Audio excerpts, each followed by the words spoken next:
estamos aqui para finalizar as atividades de Fundamentos da Educação Especial do curso de Matemática à Distância, licenciatura da Universidade Federal do Acre.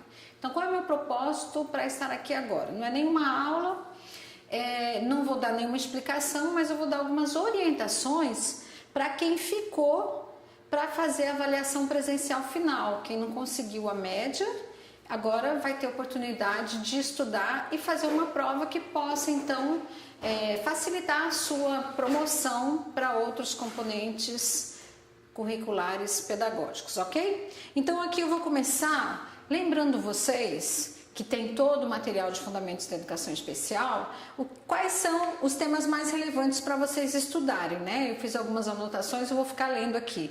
Evolução histórica da educação especial na perspectiva inclusiva, avanços, leis, políticas e conceitos na educação, prevenção e estimulação, tecnologia assistiva e flexibilização curricular e modalidades de atendimento. Como que eu vou estudar, professor? Agora eu vou pegar todo o módulo inteiro, se eu não dei nem conta de estudar para fazer as avaliações presenciais 1 e 2? Então, é exatamente isso que eu vim fazer aqui nessa vídeo, não sei, não é nem uma videoaula, mas é uma apresentação que nós vamos te orientar. O que eu quero que vocês façam? Por exemplo, na unidade 1, nós temos a aula 1, 2, 3 e 4. Ao final de cada aula, no seu fascículo, você vai encontrar resumo.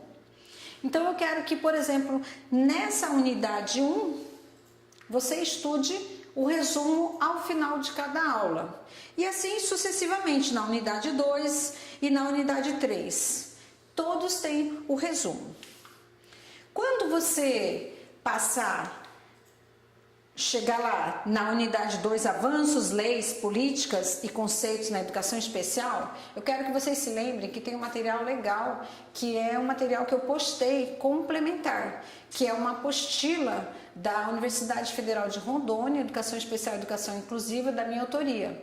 Lá eu explico alguns acordos internacionais, lá eu falo sobre as políticas educacionais nacionais, nós colocamos alguma legislação importante e as instituições especializadas em funcionamento no Brasil.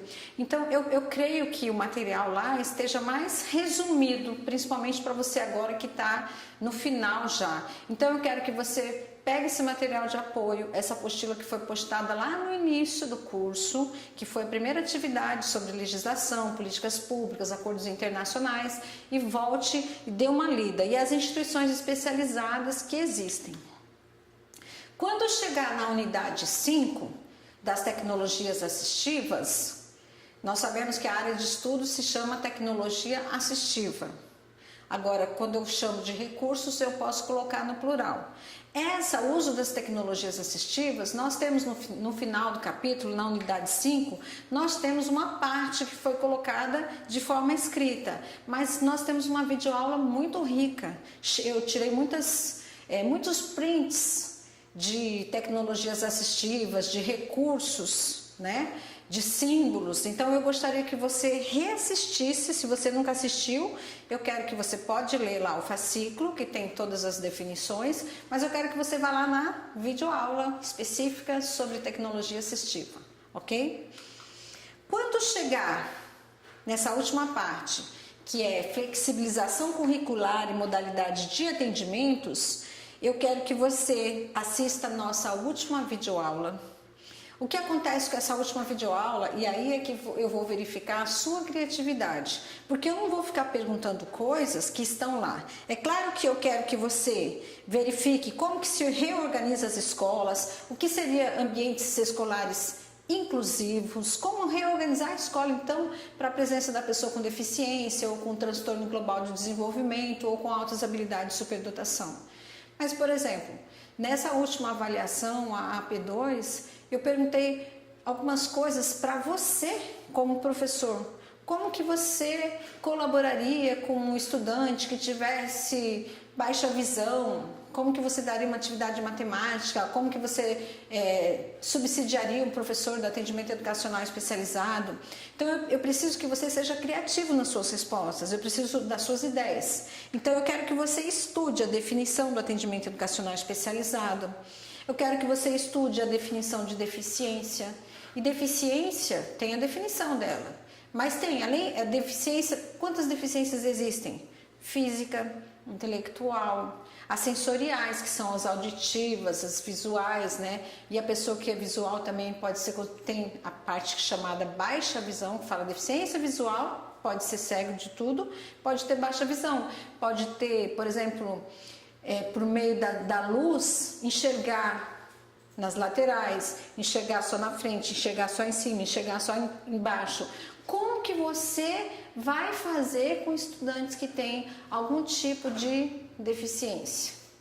Ou como você vai fazer com alguém que tem espectro do autismo?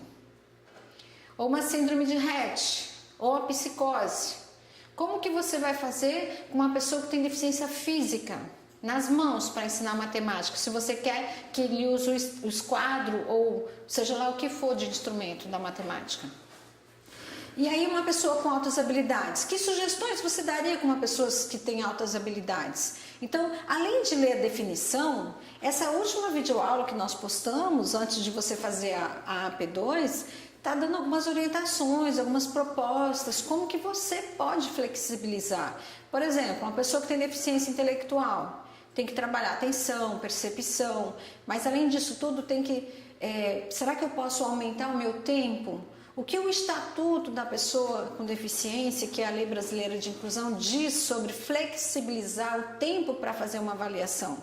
Então, eu não quero uma pessoa que responde de uma forma robótica. Ah, não, a definição é essa. É claro que eu posso cobrar de você sim, qual é a definição de atendimento educacional especializado, qual é o serviço, qual é o trabalho do professor do AE. Por quê? Porque se você entra numa escola, você tem que saber no mínimo o que aquele professor pode colaborar na tua sala de aula comum, com aquele estudante que está lá, precisando desse serviço. Então você tem que conhecer o que o outro professor pode fazer, que o outro professor não está lá para dar aula de reforço. E a gente sabe, nós sabemos em algumas pesquisas, inclusive a que eu fiz, que a maioria dos professores que estão na escola a maioria pensa que aqueles professores estão lá para dar reforço, e não é reforço. Então eu quero que você entre, quando você se formar, numa escola sabendo qual o serviço que você pode acionar para ajudar o processo de aprendizagem do seu estudante com necessidade educacional especial ou público-alvo da educação especial. Então eu já te pedi para você estudar as atribuições do professor do AE, que é a Resolução 4 de 2009, as diretrizes operacionais para o atendimento educacional especializado na educação básica. Como eu quero que você pense e estude, como o professor de matemática pode estar flexibilizando materiais e atividades para determinadas condições humanas. Então eu não vou te dizer aqui, e como eu estou falando muito de baixa visão, já caiu lá na AP2. Então, e já caiu também altas habilidades. Então, talvez eu não te cobre mais isso, mas eu vou cobrar, eu vou solicitar uma sugestão de atividade para determinada condição humana. Então, eu quero que você estude sobre tecnologia assistiva, procure vídeos, leia o material, assista a nossa videoaula e pense em propostas para você ensinar matemática para essas pessoas. Porque eu penso que, além de você saber conceitos, o que é mais importante não é conceito, não é fazer definições para passar numa prova ou para passar nesse componente curricular chamado Fundamentos da Educação Especial. É quando você estiver na sua prática educativa junto ao estudante, público-alvo da educação especial, você saber o que fazer com ele. Saber para que serve aquele serviço de AE que tem na escola. Então, eu vou te cobrar situações em que você tem que se ver de forma praticando já a licenciatura, ok? Então eu espero vocês nessa prova final. É isso.